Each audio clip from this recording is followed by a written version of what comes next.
সন্তানের একটু ভালোর জন্য আমরা মায়েরা কতই না চেষ্টা করি। আমার মেয়েটা, ছোট মেয়েটা একটু একটু দাঁড়ানো শিখেছে, তাই ও কাছে যা পায় সেটাই ধরে ধরে একটু দাঁড়ানোর চেষ্টা করে, আর সাথে সাথে সেটা মুখেও নেয়। হ্যালো এভরিওয়ান, আসসালামু আলাইকুম। এই তো আমি সকালবেলা ঘুম থেকে উঠেই কাজ শুরু করে দিলাম। আমার মেয়েটা যেহেতু ধরে ধরে এই গ্রিলগুলি মুখে দেয়, এখানে নেট লাগিয়ে দিয়েছিলাম আমি, যেহেতু প্রচন্ড মশা হয় বাচ্চাদের সেফটির জন্যই লাগিয়ে দিয়েছিলাম নেট। কিন্তু নেট যেহেতু যখন তখন খুলে ধোয়া যায় না, সো সেটাতে প্রচুর পরিমাণে ময়লা জমা হয়ে থাকে। আর আমার ছোট মাটা সেটা ধরে ধরে মুখে দেয়, তো কি আর করার। তো আমি বললাম যে এখন নেটটা খুলে ফেলে দেই, যেহেতু এখন শীত, এখন ম্যাক্সিমাম টাইমে হচ্ছে গ্লাস লাগানো থাকে, সেটা হচ্ছে খুলে ফেলে দিয়েছি। আর এখন হচ্ছে আমি সুন্দর করে পরিষ্কার করে দিচ্ছি, যেন ও মুখে দিলেও কোনো ধরনের সমস্যা না হয়। তো আমার মেয়ে তো এখন গ্রিল ধরে দাঁড়াতে পারতেছে, মুখে দিতে পারতেছে, ও তো ভীষণ খুশি। ওদের খেলতে দিয়ে এদিকে হচ্ছে আমি সকালের খাবারটা রেডি করতে চলে আসছি। তো তার কারণে আর যেহেতু ছোট আমার বাচ্চা, তাই রুটি মাঝে মাঝে খেতে ইচ্ছে করলো না, ওর জন্য তেমন একটা সুযোগই হয় না। তাই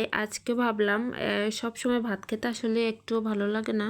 এদিকে আমি হচ্ছে রুটি লাউ ভাজি দিয়ে খুবই পছন্দ করি, যার কারণে আগের দিন লাউ ভাজিটা করে রেখেছিলাম। তো সেটা হচ্ছে অন্য একটা চুলায় গরম দিয়ে দিয়েছি। আর এই যে আমার খুন্তিটা, আমার এই খুন্তিটার হাতলটা না শুধু খুলে যায়, মানে কি করব বলেন তো দেখি, এটা কেন যে খুলে যায় আটকে রাখতেই পারি না। আর এই খুন্তিটা দিয়ে কাজ করতে হচ্ছে আমার ভীষণ ভালো লাগে। পাত্রগুলি দেখাচ্ছি না, তারপরে হচ্ছে এই যে এটা দেখাচ্ছি, তারপরে এখানে আরেকটা তাওয়া দেখালাম না। তো আমি এইগুলো দেখানোর একটা কারণ হচ্ছে এই যে এখন আমি যেটা দিয়ে কাজ করতেছি, এটা হচ্ছে মোটামুটি পুরানো হয়ে গেছে আর অনেকটুকু পাতলাও হয়ে গেছে। তো আমার যেহেতু এখন অনেক বেশি তাড়াহুড়া করে কাজ করতে হয়, যেহেতু বাচ্চা ছোট, তাই আমি এটা সবসময় ইউজ করি। আমার ননস্টিক অনেকগুলো প্যান থাকা সত্ত্বেও সেগুলিতে আমরা একটা ইউজ করি না, কারণ ননস্টিক প্যান তারপরে তাওয়া যাই বলেন না কেন, সেগুলোতে হচ্ছে প্রচুর টাইম লাগে। তাই অনেকে অনেক আসলে মন্তব্য করে কেন পুরনো কিছু দিয়ে রান্না বান্না করি। এই যে ফুলার পিঠাগুলি দেখতে পাচ্ছে না, এগুলো হচ্ছে আমার হাজবেন্ডকে হচ্ছে একটা কলেজে পিঠা উৎসবে সেখানে বিশেষ অতিথি হিসেবে ইনভাইট করছিল। তো ওখানেও ওরা কিছু খেয়েছে আর কিছু ওদেরকে দিয়ে দিয়েছিল। এখানে আরো ছিল, আমি অবশ্য খেয়ে ফেলছিলাম, পরে ভিডিওর কথা মনে পড়েছে তাই একটু ভিডিও নিলাম।